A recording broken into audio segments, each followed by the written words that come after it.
Assalamualaikum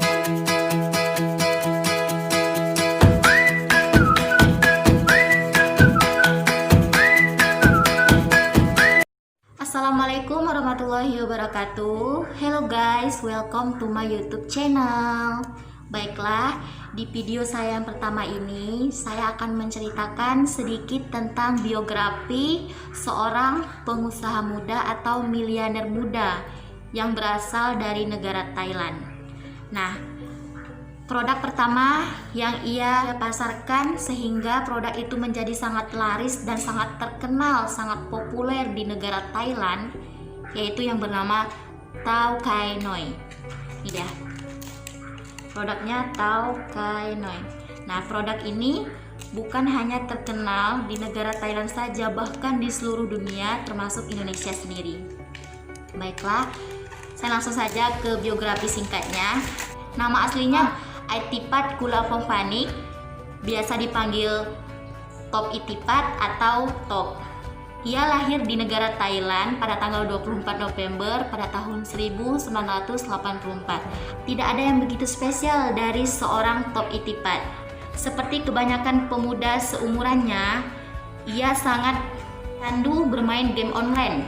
Dan kecanduan game online ini dia menelantarkan sekolahnya. Tentu saja dengan bermain game online itu bukan sesuatu hal yang baik ya tentunya. Tapi disinilah awal mula bisnisnya. Dari bermain game online, dia memiliki ide untuk menjual akun-akunnya. Dari hasil uang tersebut, ia bisa membeli mobil seharga 600 baht atau jika dirupiahkan sekitar 200 juta rupiah ya. Dan para pembeli game online-nya ini berasal dari luar negaranya.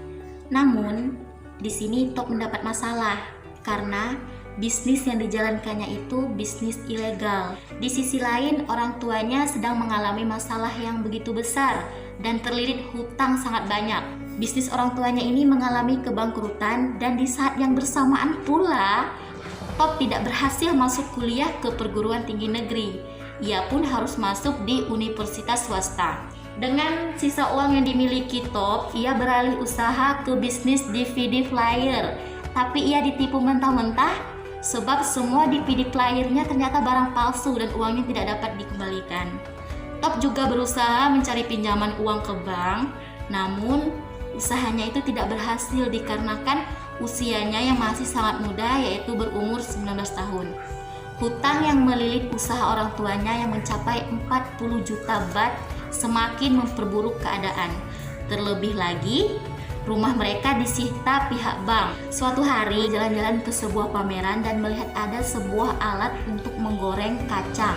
Kemudian terlintas di pikirannya untuk berjualan kacang pula. Lalu Top menyewa alat tersebut dengan harga 10.000 baht per bulan.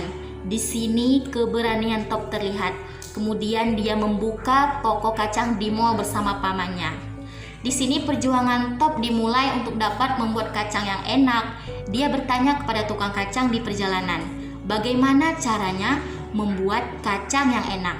Namun, walaupun dia berhasil membuat kacang yang enak, dagangannya tetap tidak laku, sehingga membuat Top sedikit frustasi dan mencoba beberapa cara agar kacangnya tersebut menjadi laku, menjadi laris gitu di pasaran. Suatu ketika Top berjalan ke sebuah pasar tradisional dan mendapatkan beberapa inspirasi atau inovasi seperti memberikan diskon dan lokasinya sangat menentukan bisnis. Sebab lokasi menjadi salah satu faktor menentukan dalam keberhasilan suatu produk ya. Kemudian Top bersikeras meminta pindah tempat ke bagian depan mall. Dan terlihat bahwa kacang gorengnya semakin laku keras, kemudian ia membuka beberapa cabang. Namun, jadi seorang pengusaha memanglah tidak mudah. Saat ia mulai melakukan ekspansi bisnis secara besar-besaran, timbul suatu masalah.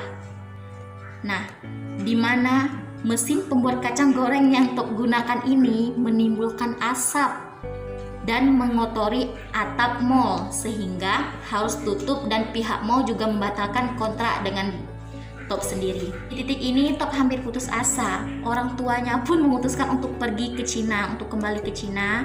Top tetap bersikeras untuk bertahan di Thailand dan melanjutkan usahanya. Nah, dari bisnis jual kacang inilah Top beralih haluan untuk berbisnis rumput laut goreng. Makanan cemilan yang kekasihnya beli dan berikan. Setelah itu, dia mendapatkan inspirasi lagi untuk membuat rumput laut goreng juga. Ia pun membeli beberapa rumput laut, namun hasilnya tidak memuaskan. Karena rumput laut yang ia beli tersebut ternyata basi dalam waktu 1 minggu saja. Ini membuatnya bertanya-tanya dan mendatangi profesor di bidang pangan untuk menyelesaikan masalah ini. Profesor tersebut berhasil membantu Top dengan membuat makanan agar tidak mudah basi. Caranya yaitu membuat vakum, kemasan, dan mengganti dengan nitrogen. Kegagalan demi kegagalan yang Top hadapi ini, kemudian tantangan berikutnya adalah Top tidak bisa membuat rumput laut yang enak. Karena setelah digoreng rasanya itu pahit. Dia dan pamannya menghabiskan lebih dari 100.000 baht atau senilai 28 juta rupiah. Di sini Top berusaha mencari tahu tentang berbagai strategi dalam penjualan. Ia bahkan rela bertanya langsung dari pasar dengan bertanya-tanya ke para pedagang. Inspirasi datang ketika ia berbelanja di salah satu minimarket, yaitu bernama 7-Eleven. Ia menerapkan metode yang pernah diajarkan ketika di tempat kursus yang dipilih ayahnya. Nah, di sini saya akan menjelaskan sedikit. Sebelumnya nih, ayahnya terpaksa memasukkan Top mengikuti kursus bisnis karena tidak sanggup untuk masuk di perguruan tinggi karena alasan biaya, yaitu metode ekspansi penjualan ke berbagai negara. Lagi-lagi, usaha yang ingin Top capai ini tidak semudah membalikkan telapak tangan. Ternyata, minimarket 7-Eleven ini memiliki standar yang sangat tinggi yang harus dipenuhi supaya produk Top bisa masuk pasaran. Berbagai upaya Top lakukan, tapi semuanya mengalami kebuntuan. Kesulitan yang Top hadapi itu mulai dari inovasi untuk kemasan produknya, sampai Top juga harus memiliki pabrik untuk memproduksi produknya itu dalam jumlah yang sangat besar. Lah, ada kantor kecil milik keluarganya dulu yang masih tersisa, yang akhirnya Top ubah menjadi sebuah pabrik kecil untuk produk rumput lautnya. Nah, singkat cerita, Top Itipat ini berhasil memasukkan produknya ke minimarket 7-Eleven, dan 2 tahun kemudian Top berhasil membayar hutang keluarganya dan berhasil pula mengambil kembali rumah milik keluarganya yang sempat disita oleh pihak bank. Nah, Top Itipat di usianya yang ke-26 tahun, ia sudah memiliki 2.500 karyawan dan mengirim ke 6.000 cabang minimarket 7-Eleven seluruh dunia dan mengekspor cemilan rumput lautnya ke 27 negara termasuk Indonesia sendiri. Sekarang Top telah memiliki lahan perkebunan rumput laut di Korea Selatan dan pendapatannya mencapai 1,5 miliar baht atau senilai 450 miliar rupiah per tahun. Wah, gak kebayang ya bagaimana kayanya Top sekarang dengan usaha rumput lautnya di tahun 2020 sekarang ini. Nah, Top Itipat ini telah berhasil mencatatkan dirinya sebagai seorang pengusaha muda yang berasal dari Thailand. Tentu saja semuanya tidak mudah. Top Itipat membayar kesuksesannya dengan berkorban jiwa, raga, waktu, kesenangan sebagai gamer, termasuk berkorban cinta terhadap kekasihnya.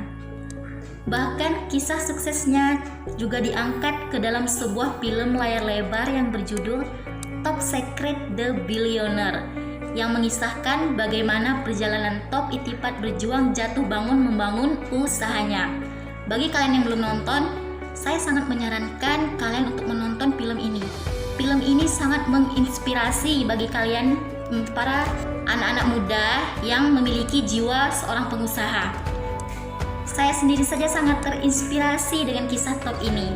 Saya berharap video ini bermanfaat bagi teman-teman semua. Jangan lupa di like, komen, dan subscribe.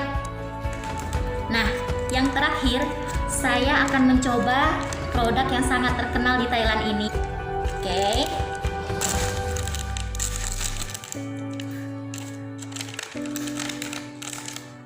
Nah, isinya begini guys.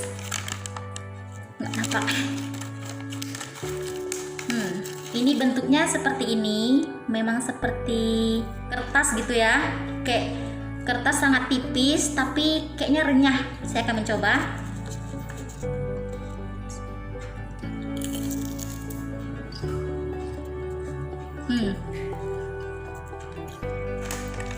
Rasanya renyah. Baunya itu seperti rumput laut lah ya. Ya emang dari produk rumput laut. Baiklah, bagi kalian yang ingin mencoba, saya sangat menyarankan untuk membeli produk ini. Terima kasih. Bye bye.